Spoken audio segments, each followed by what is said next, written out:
Hello everyone, Bard here, and welcome to some more of Sulli-Ween.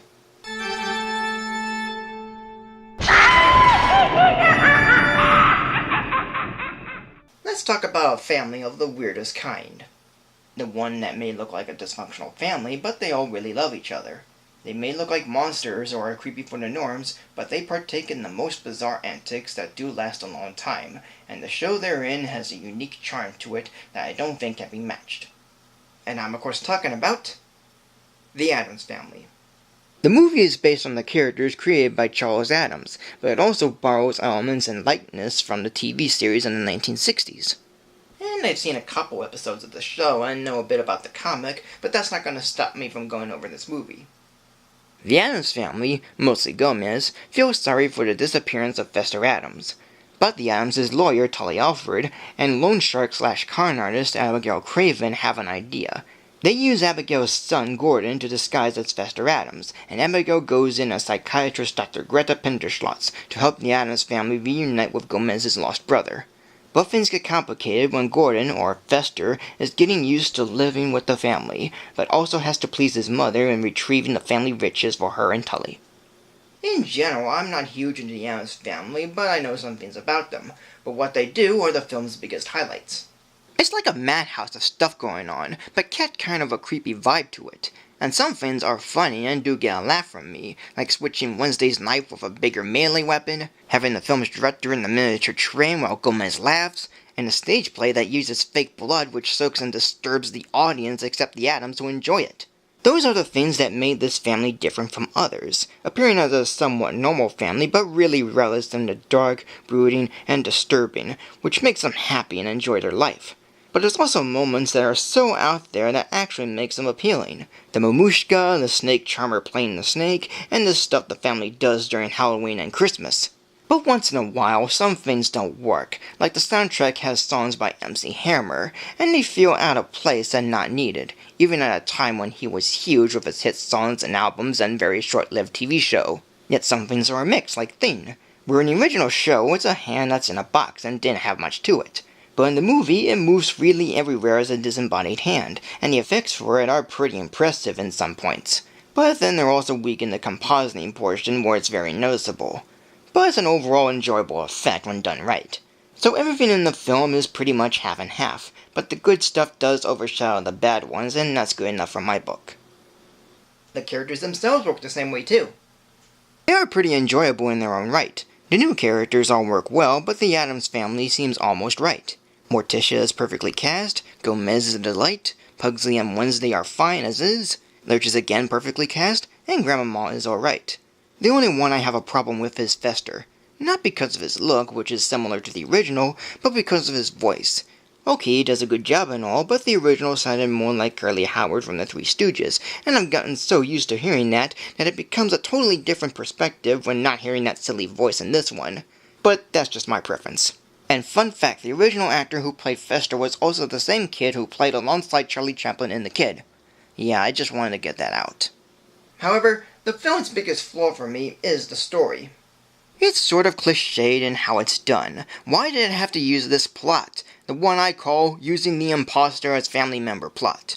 And even then it goes back and forth a lot with saying he is Fester, he is not Fester, and yet by the end I wonder, why didn't the makers do a different story? It works fine, but I feel like there should have been something more than what's here. But the actors that played their characters are quite good. Angelica Houston plays Morticia Addams, Raul Julian plays Gomez Addams, Christopher Lloyd plays Gordon Craven / Uncle Fester Addams, Christina Ricci plays Wednesday Addams, Jimmy Workman plays Pugsley Addams, Carl Schurken plays Lurch, Judith Malina plays Grandmama, Christopher Hart plays Thing, John Franklin plays Cousin It, Dan Hedaya plays Tully Alfred, Dana Ivey plays Margaret Alfred, Elizabeth Wilson plays Abigail Craven / Greta Pinderschlotz, Paul Benedict plays Judge Womack, and the film's composer Mark Shaman plays the conductor. As a whole, this movie is fine. The characters are good, the story is alright, and the effects are enjoyable. Director Barry Sonnenfeld has done an interesting movie full of characters that embrace and enjoy the macabre and despicable, and have no shame when reality can't understand them. But the story itself seemed cliched, and there could have been something more besides using the imposter as family member plot. Yet the film makes up for it with its dark and wacky humor, fun characters, neat effects, and a sense of wicked fun foreboding that's similar to Beetlejuice. And while I'm not huge into the Addams Family overall, I appreciate it for what they do and their love of death and despair. And in the end, that's all that matters. So today, this movie we're gonna rate of 2.5+ stars. So thank you for joining me. Like, comment, subscribe, follow me on Facebook or Twitter, support me on Patreon, and tune in next week for more of Sulli-Ween. Yeah, it's me again, and I'm here to go over another movie that I saw in theaters, and I think I found my favorite movie of the year so far. So here it is, and I hope you enjoy it. Well, it's finally here, the movie I've been hyped up to see since the beginning of the year, and let me tell you, it did not disappoint. It's the first theatrical release of my favorite anime TV show, My Little Pony the Movie, based on the hit show My Little Pony Friendship is Magic, developed by Lauren Faust.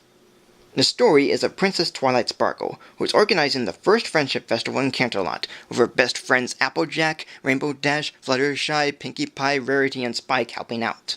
But a fleet of airships come in on behalf of the Storm King, and Commander Tempest Shadow leads an army to capture the princesses Celestia, Luna, and Cadance, and the main 6 ponies, and Spike escape.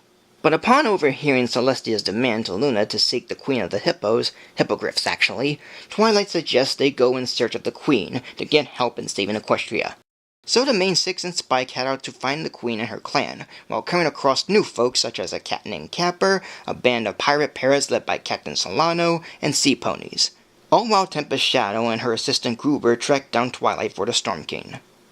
Director Jason Thiessen has done an awesome job of bringing the TV show to the big screen, with great characters, a wonderful story, fun songs, and amazing animation. It's everything I expected, but it's also something I expected more of. Yet that just makes the film more fun that way. I definitely had a great time with this, and hadn't had much fun at a movie since Rogue One: A Star Wars Story. And this definitely ranks up with other animated TV shows turned movies like the first SpongeBob SquarePants movie and The Simpsons movie. It's certainly my favorite movie of the year so far, and I'm willing to see it again and again. So today I'm giving this movie a rating of 3.5 stars. And that is it. So thank you for joining me. Like, comment, subscribe. Follow me on Facebook or Twitter, support me on Patreon, and tune in next week for more of Sulli-Ween and more videos like this. So, take care.